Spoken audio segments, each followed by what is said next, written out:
ভাই শুনেন, আপনাকে আমরা অ্যাটলিস্ট 50 টাকা খাম ধরে দেবো, আমি ধরে দেবো, এটা নিয়ে কোনো সন্দেহ নাই। না না, যেটা আপনি ধরেন সেটা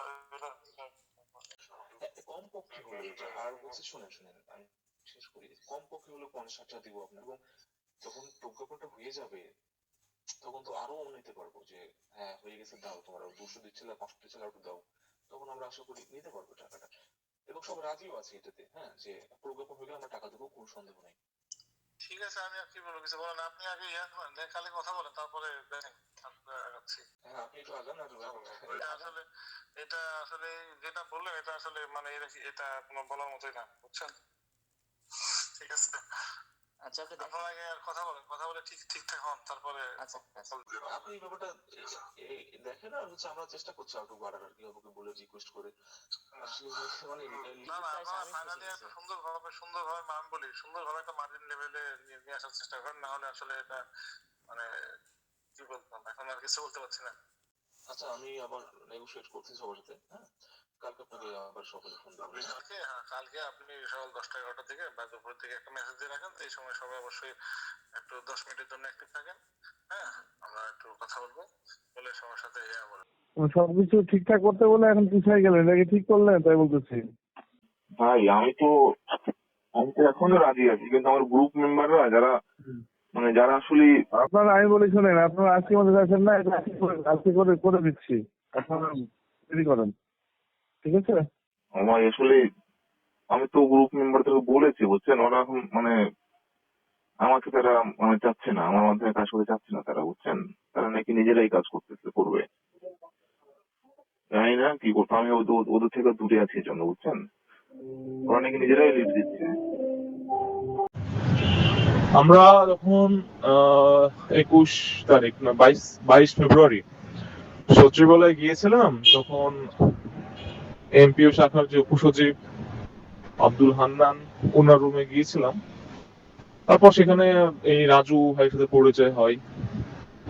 এক পর্যায়ে তাকে ব্যাপারগুলো বলি, তখন সে বুঝতে পারে এবং সে স্বীকার করে তার ভুল হয়েছে বা তাদের ভুল হয়েছে, এটা ঠিকঠাক করা যাবে, সমস্যা নাই। তো সে একটা তার কাছ থেকে একটা ভিজিটিং কার্ড নিলাম তার। তো ভিজিটিং কার্ড নেওয়ার পর তাকে একদিন ফোন দিলাম, প্রথম যেটা ফোন দিয়েছিলাম সেটা ছিল 23শে ফেব্রুয়ারি। তারপর 23শে ফেব্রুয়ারি কথা বললাম, তারপর 25 তারিখ তার সাথে দেখা হলো, 25শে ফেব্রুয়ারি। তারপর সে বললো যে হ্যাঁ কাজ হবে, কিন্তু কিছু টাকা পয়সা খরচ করতে হবে। কত টাকা খরচ করতে হবে স্যার? তখন বলে যে আপনারা যতজন আছেন সবাই 5,000 টাকা করে দিয়েন। যাই হোক, এক পর্যায়ে নেগোসিয়েশন করতে করতে প্রায় 2 লক্ষ টাকা একটা কথা হইলো যে আমাদের কাছে করে দেন, আপনাকে 2 থেকে ওই 3 লক্ষ টাকা, সরি ওই 5 লক্ষ যাচ্ছে, আমরা তখন 2 লক্ষ বললাম, আর 1 লক্ষ টাকা অ্যাডভান্স দিতে চাইলাম। তারপর যাই হোক, কোনো কারণে টাকা দেওয়া হয় নাই, তার সাথে কোনো কাজ করা হয় নাই। এই তো, তারপর তো তার সাথে কথাবার্তা হয় না আমাদের আর। তিনি প্রত্যক্ষ পরোক্ষভাবে বুঝায় যে কিছু টাকা প্রয়োজন, তাহলে এই কাজটা দ্রুত হবে। তো পরবর্তীতে আমরা একটা গ্রুপ করার চেষ্টা করি। আমরা আসলে বুঝতে পারতেছিলাম না, কারণ আমাদের কোনো অভিজ্ঞতা নাই যে এরকম আসলে টাকা লাগে কিনা বা এরকম কিছু হয় কিনা। তো পরবর্তীতে আমরা একটা গ্রুপ কলে থাকি, আমরা একটা টেলিগ্রাম গ্রুপে আমরা মিটিং করি। তো সেই সময় আমাদের একজন সহকর্মী, যার সাথে তার পরিচয় হয়, তো তিনি তাকে ফোন দেয় যে আমাদের এরকম গ্রুপে আমরা 100 জনের মতো আছি, আমরা এরকম সবাই যদি 500 করেও দেই 50,000 টাকা হবে। তো উনি তখন আর কি বলে যে এত কম দিয়ে হবে না। তো এইভাবে পরবর্তীতে যখন শিক্ষামন্ত্রীর অনুমোদন হইলো, আমরা সবাই ভাবলাম যে টাকা ছাড়াই হবে, যেহেতু শিক্ষামন্ত্রী অনুমোদন দিছে, এখানে টাকার প্রয়োজন নেই, আর চাইলেও আমরা এখন টাকা দিতে পারবো না। উনি যেভাবে বলতেছে এত কম দিয়ে হবে না, তার মানে উনি তো অনেক বড় কিছু আশা করতেছে। তো পরবর্তীতে আমরা আর কি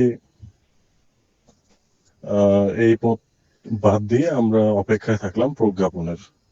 তো উনি তখন আমাদের ওই সহকর্মীকে, যখন যেদিন আর কি শিক্ষামন্ত্রীর সাইন হয়ে আসে সেদিন উনি নিজেই নক করছিল।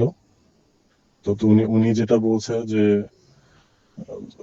জিজ্ঞেস করছিল আজকে তো শিক্ষামন্ত্রী যেহেতু প্রজ্ঞাপন হয়ে গেছে, আজকে তো সরি শিক্ষামন্ত্রী যেহেতু অনুমোদন দিছে আজকে তো প্রজ্ঞাপন হবে।